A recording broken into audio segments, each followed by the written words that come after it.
Good morning, everybody, and thanks for the invitation to speak today.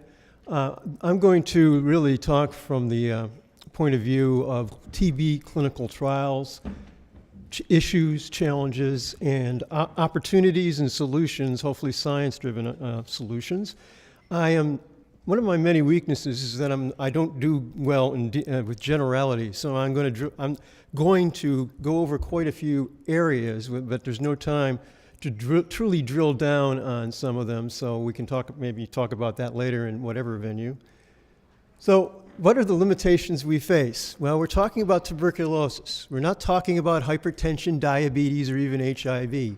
Obviously, there's limited commercial incentive, and that's just a fact. This is not a disease with a market in developing countries like the US, and there's only so much that any one agency can do, and it can't do enough. So yes, it's resources, resources, resources, just like real estate. So how do we get it done? Well, there's 4 principles. I think I've had this slide in every talk I've done, so I apologize, in every talk I've done in the past 2 years, but I believe that. Number 1 is something we've done in terms of adapting our HIV AIDS clinical trials units instead of starting something de novo and other thing, and hopefully there are other examples. But to get down what I'm going to sort of address today are coordination and collaborations with all the different sponsors, funders, pharmaceuticals, et cetera. Develop highly efficient clinical research designs and methodology. And as always, innovation. Make sure I did that right. Okay. So one thing here, in addition to this group, one thing we've been able to institute is a small, very small forum. What happened there? There's a button on the back. Oh my God, I've discovered it. Oh well. So there is a what we call a phase 2 combination study planning forum, and basically it's to talk about as soon as possible sharing new results from studies, preclinical and clinical, discuss what combinations need to be studied by whom and when, and the barriers in terms of DDI as drug interactions. And just basically how the drugs work together and what we need to study to remove barriers to going on to the next step with a particular clinical study for a new combination, and to not let that be a rate-limiting step. And this is the memberships of this particular small forum. It's rather informal. We have calls on a quarterly basis, more or less, and hopefully once in a while we'll have a meeting.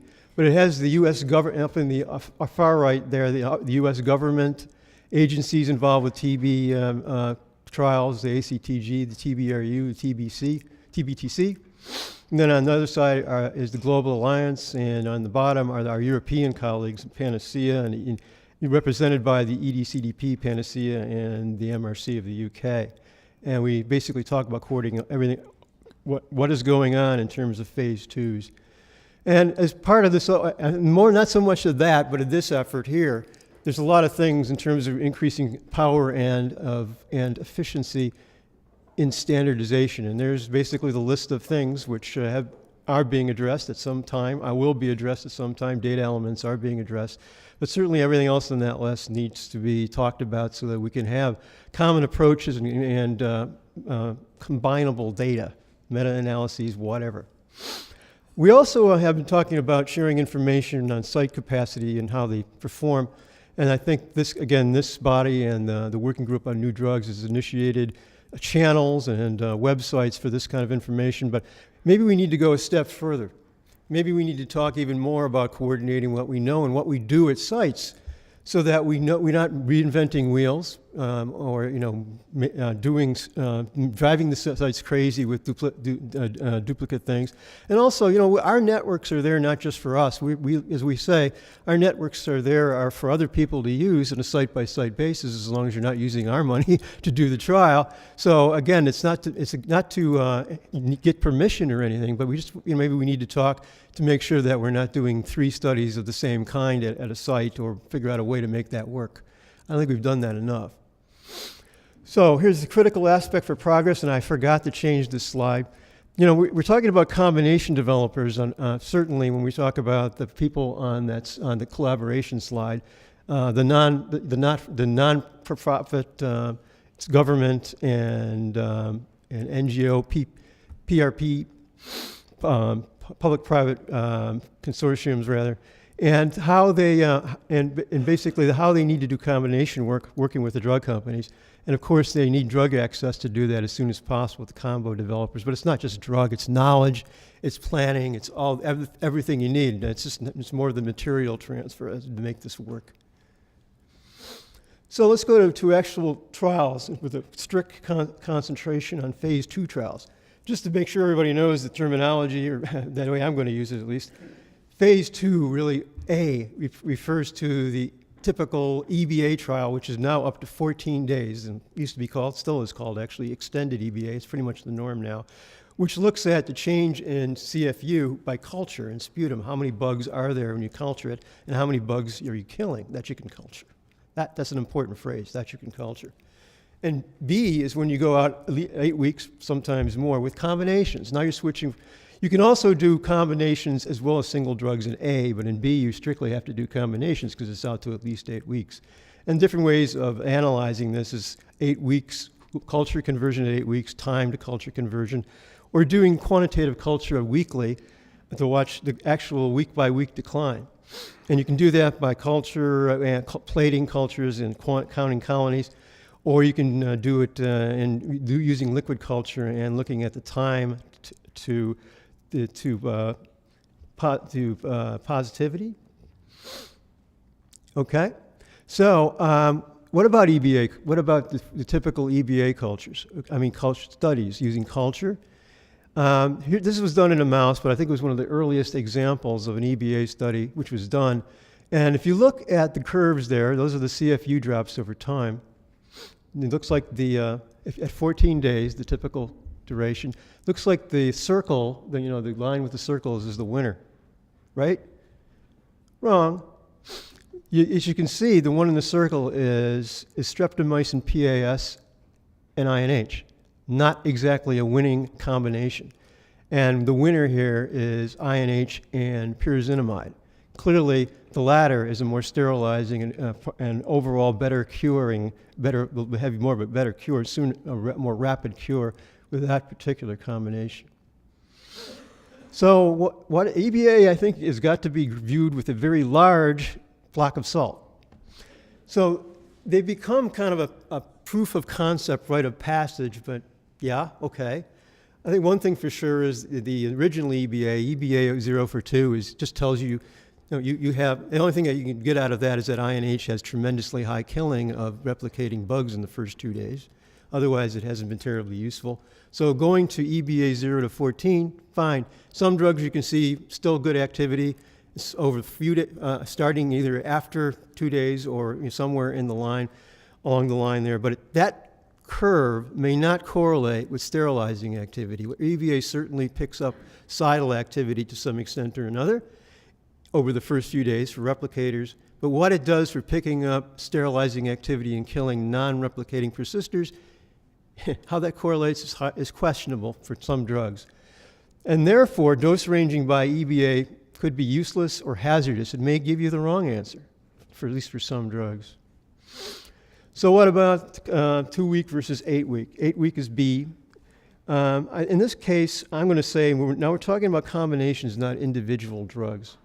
So for combinations, I'm going to make, at least for discussion's sake, a hypothesis that you don't have to necessarily always do a 2 week study first, or as opposed to doing an 8 week study with intensive culturing built in, particularly for the first 2 weeks, and safety, very carefully designed safety aspects and reviews.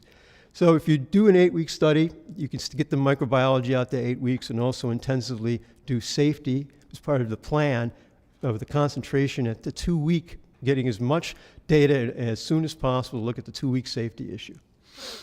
And an example of this may be with oxazolidinones in particular. They have a very low EBA really compared to their sterilizing activity.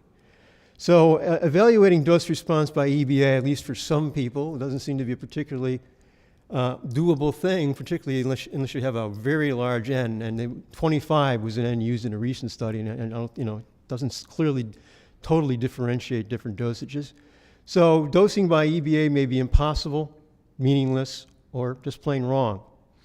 And dose establishments in some way may need to be done in phase 2B. And for example, looking at your backbone and look something like J and Z, and then comparing 2 doses. No, this is not unprecedented. This has been done or will be done to some extent for dolanamide and PAA24. So it's not that radical. It may not be satisfying as you would like, but it's not radical. So there's so many combinations. One issue is there's, well, not as many as we wanted. So how to do this efficiently in terms of study design? Well, I think there's been a lot of talk about, how do we get some of these delays of constantly changing protocols or making new protocols when we have a new combination or to bring in. One response is to look at adaptive designs, and that means, looking at you can protocol described.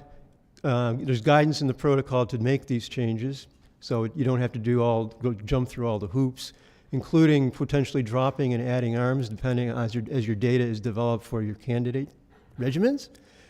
The issues with these are, these are short studies. You don't have a lot of time to get the data and review the data and make decisions. 8 weeks, boom, it's practically over. And sadly, when the original idea here was we're talking about many, many arms, in which these things work best probably with 6 to 8 arms or more. We don't have that many drugs to be, and drugs that are compatible to get, some you can't use each other. So there may not be sufficient combinations to do as many arms to a MAMS type design. Panacea is sort of also getting around this a bit. They're doing an 8-week phase 2B, and they're also they're taking not an MDR where you have fewer drugs, but taking more of a mixed MDR or drug-sensitive kind of approach where they're substituting new drugs for its standard as opposed to novel combos, so you can put more drugs in. One quickie issue here is that if you are doing an MDR type study, which we is planned in the ACTG, what do you use as a control?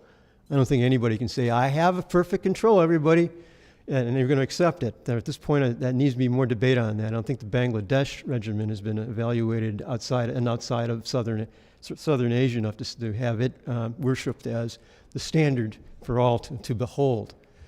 Another point here is using sputum culture as a primary endpoint, and it's going to be done to their credit in the NC002 phase 2B study by the Alliance, multi-center SSCC study where there are going to be serial cultures. It's arduous, but another approach here is, and this is a slide that was presented, I think, in Chicago by Jerry Davies, where this is one of a few pieces of data that if you do timed positivity in midget as a surrogate or a replacement for the culture counts, quantitative counts themselves, that may correlate.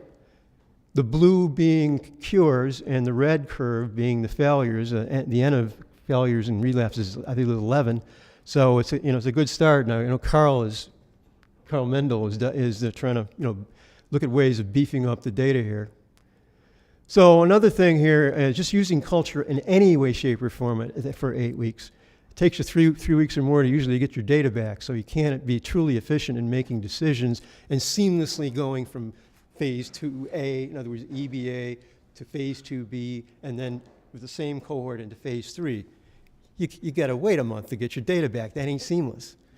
So what you have to do here is also what we really want to do is get a better and more powerful surrogate marker than an 8-week culture, so the sample size can go down.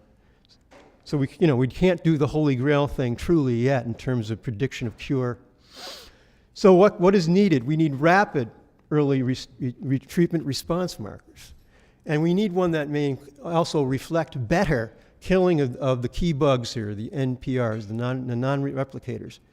So how do we do that? Well, there's a few approaches which are being looked at, including in culture resuscitation promoting factors so that you can measure the kill of these non-replicators which may not grow even in liquid culture.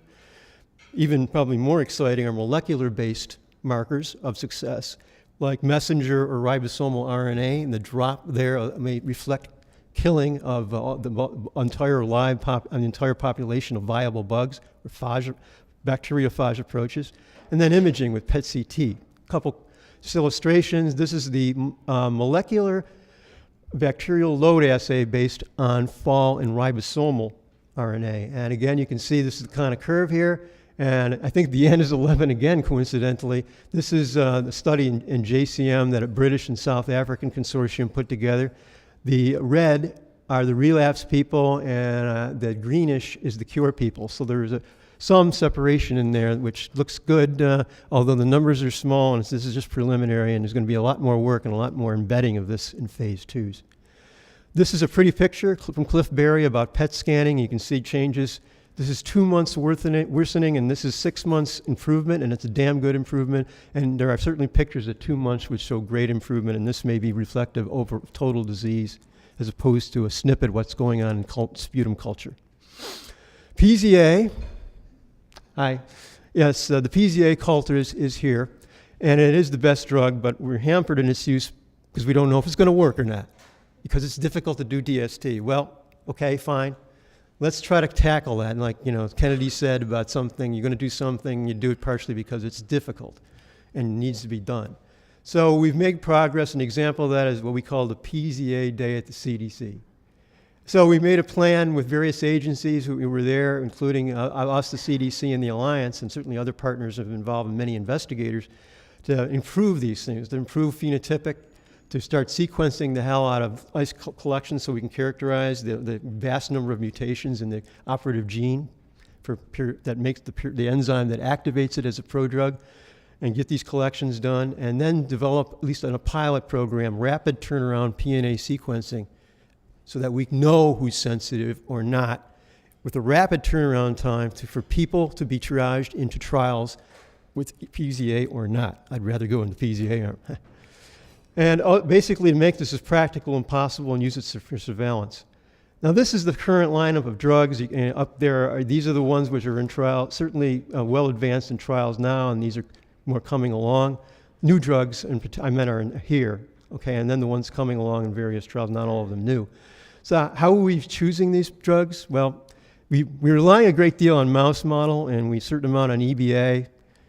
Yeah, not perfect, that's for sure. We have to do the best we can and use better tools. And how do we know how these work? We're going to have to be very careful about correlating the outcome of clinical trials with this as our mission, so we can either accept or improve the models or junk them and get better ones.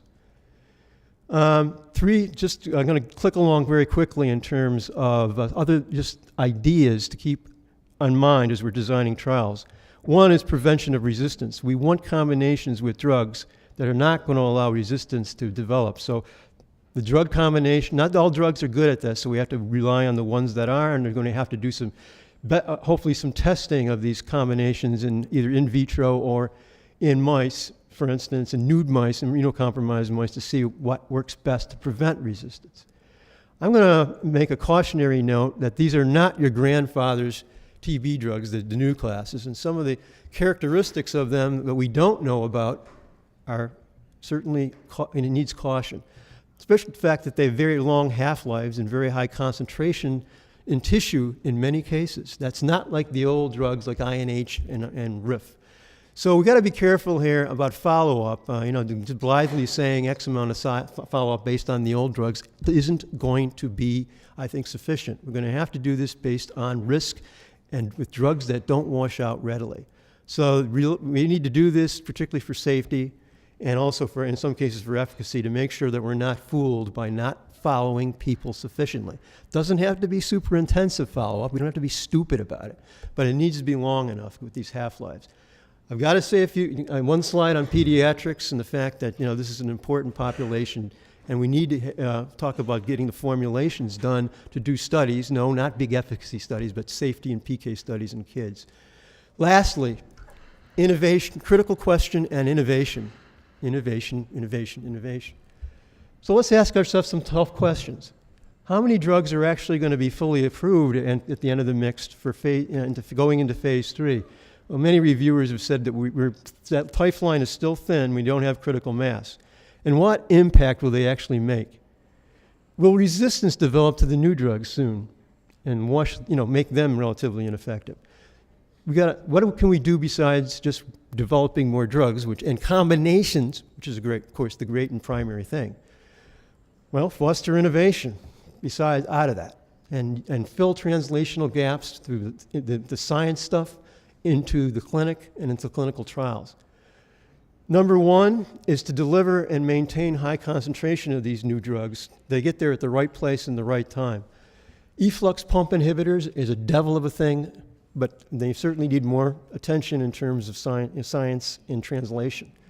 Alternative delivery routes like inhalation to get drugs which may be like that are somewhat toxic maybe systemically, or like capreomycin actually can get good systemic levels by inhalation, needs to be looked at. We don't know what we're doing when we give these drugs in terms of the sequencing, how long we give them as individual drugs, how they stage them. We don't know anything about that. I mean, we used old paradigms.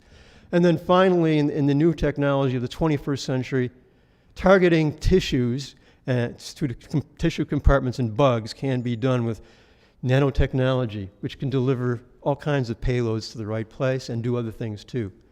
Just as an example of the staging, optimal staging and sequencing, here's an idea of take advantage of the stages that the bug has through treatment. We think that in early phase of the first week or two, hit them with the most bactericidal drugs to knock down the load, particularly the active bugs, as much as possible, INH being a star there, but why use INH after that? And then keep some other drugs with it, obviously. After 1-2 weeks, then hit them hard with the drugs that are static. And those drugs, always PZA, and then Vidacline does a fabulous job, and then you can dial in whatever of the other drugs you want, and maybe we can get this down to 2 months or less. And this should be what we're studying in animals now, this kind of approach. Pick your drugs, for sure. And some studies will be looking at this kind of thing. And then the other thing here is nano formulations. You know, you can do marvelous things. Let's not talk of cost of goods yet. That's for later, but you can design these things tremendously with multiple layers, coatings to do various things with multiple payrolls, with lots different drugs, hydrophilic, hydrophobic.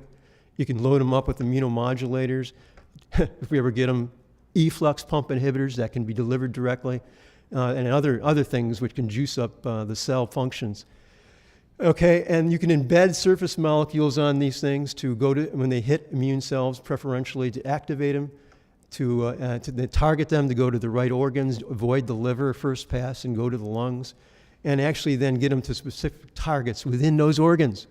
So you put them where you want to be, and then you can reduce cost, you can reduce toxicity, and increase activity by this, and also sustain release. Okay, this is the last thing. In the same area, I think it's been dead for a long time, but maybe it's time to get Frankenstein up and running again. I think this is now becoming the era of investigation of host-directed therapies. Let's say HST for an acronym. Therapeutic vaccines is one area, but I think the low-hanging fruit here is small molecule host-directed therapies. No, this is not new drug development. This is taking stuff off the shelf for drugs that are in trials or developed or already approved. And here's a list. You've got a bunch of drugs, cytokine zoo drugs as I call them, which are inhibitors, which you can get from a company. You don't have to do the pharm and tox and all that kind of stuff. You just probably have to do some animal work and maybe some safety work and certainly in TB patients, and then they're ready to study. And this is not voodoo. There are good investigators looking at how these pathways impact in a negative way or a positive way TB clearance by immune cells. This is not all voodoo. I mean, there are groups, Bill Bashai and Alan Scher, I'll cite specifically. They think they have good science behind this. So we have these that activate drugs, and then we have those which also do cut down on the bad thing and activate things like macrophages. And last, there's molecules which could be also directly host protective, like this particular thing, which is a proteinase inhibitor. And yes, many of them, as you can see by the asterisk, are the approved drug. And then the other thing about this is besides in animal models, improving the immune function and decreasing the pathology for sure by cutting down on bad stuff. And what you can also improve, has been proving in some animal models, and we can argue if they're the right models, is actually improve bug clearance. And why, makes sense. You're improving immune cell function directly and indirectly.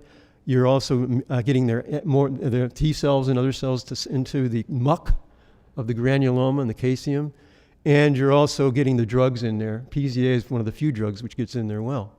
Oh, okay, I've been approved of being crass about that's where I'm basically ending it. I know I should, but I've been approved of being a little crass with some of my slides. and shamelessly promoting PZA. Now I'm going to be shamelessly promoting research into POA, which is POA is pyrazinoic acid, which is the active form of the prodrug PZA, and being the P.T. Barnum of PZA. But I thought I'd leave you with this particular picture, and thank you for your attention.